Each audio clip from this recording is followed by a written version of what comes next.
So, dear students, we are coming to the end of his first flight, written by Liam O'Flaherty.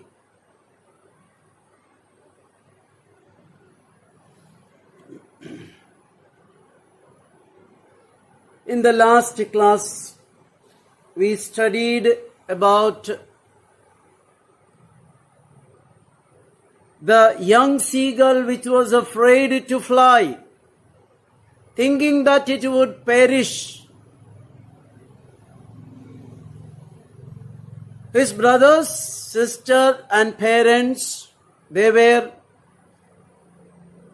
flying and diving and hunting, but the young seagull was afraid to fly. And yesterday we studied that the mother tempted the bird to fly by tearing a piece of fish, coming closer to the young seagull with that fish. But the fish was not given to the young seagull. The mother flew away with the scrap of fish. That means the piece of fish. And we discussed that the young seagull was ready, unknowingly, not purposefully, not willingly, but was unable to control, and it just flew out of the ledge. Amazingly, wonderfully, the bird fell into the air. The mother swooped, that means came and held by her body, supported the young seagull. Gradually it landed on the green surface of the great sea. Thus, he experiences a new sphere of life, which he was afraid. He was afraid to fly. He thought by falling into the sea water, he will perish, he will die. But that did not happen. We must undertake the risk.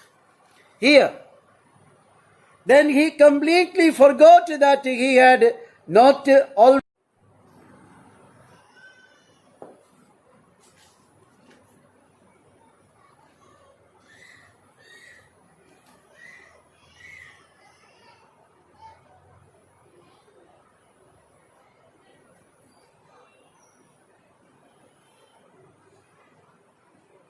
Then he completely forgot that he had not always been able to fly, and commenced to dive and soar, shrieking shrilly.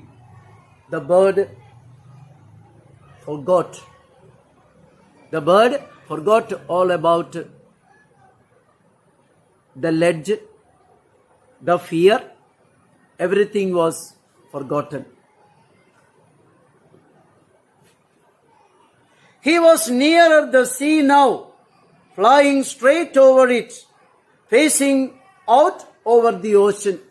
Now the bird is totally away from the ledge where it was sitting. It then went down, facing the large or vast green surface. Which is the green surface here? The sea water. He saw a vast green sea beneath him, with little ridges moving over it. He turned his beak sideways and crowded amusedly. He enjoyed that. Landing on the water, he enjoyed. His parents and his brothers and sister had landed on his green floor in front of him.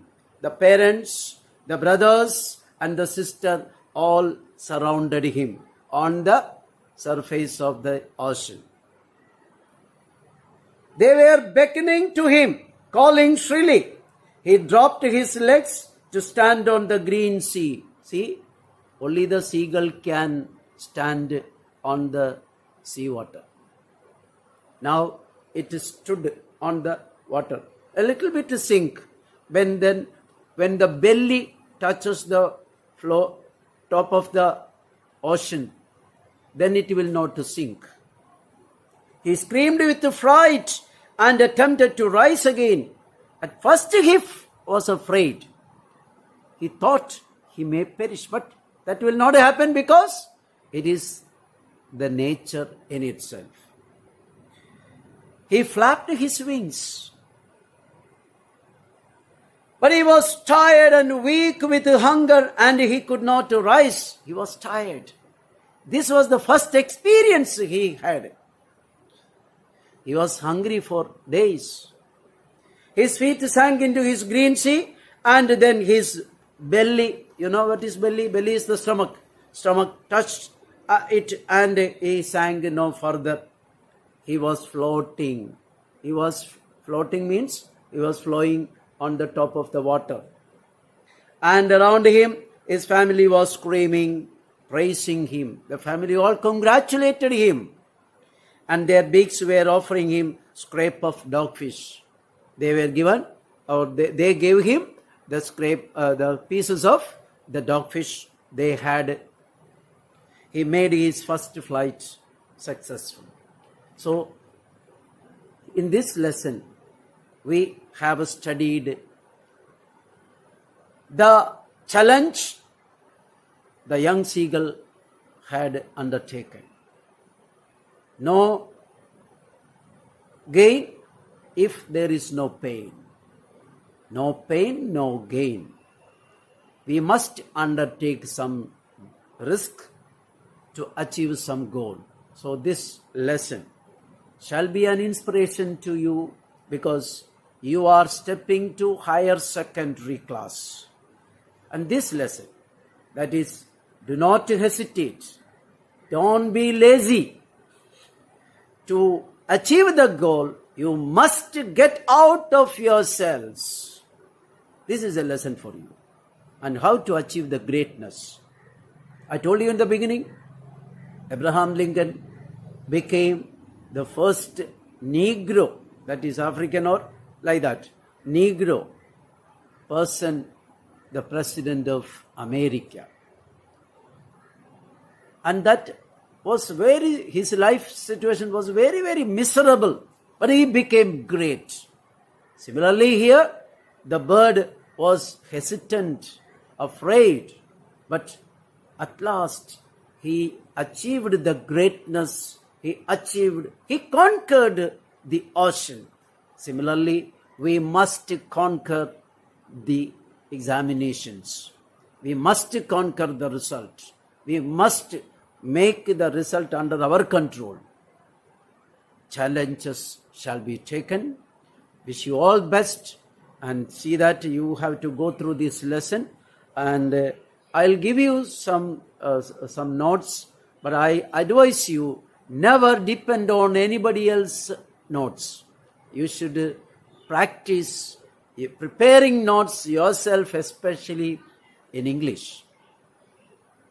Whatever you read, you try to gist your ideas. Gist means summarize your ideas, and you should have your own concept of thinking. But physics, chemistry, biology, maths, and so on, you should have strictly based on the text. Language learning should be developed by your skill. Okay, wish you all the best. If you have any complaint regarding the class only in English, you can put forward your suggestions in the discussion groups, or you shall call me personally. Then, one more thing I tell you, from Monday onwards we will start the subjects. We are planning to start with botany, if sir is ready, Otherwise, whichever subject is available, whichever sir is available, from Monday, we will start subjects for science batch, botany and humanities, sociology. These are the plannings, and you should cooperate. Every day after the class, you should prepare a note. Either the teachers from the class or they give the notes afterwards. From the class itself, you shall prepare some notes. Okay, wish you all the best.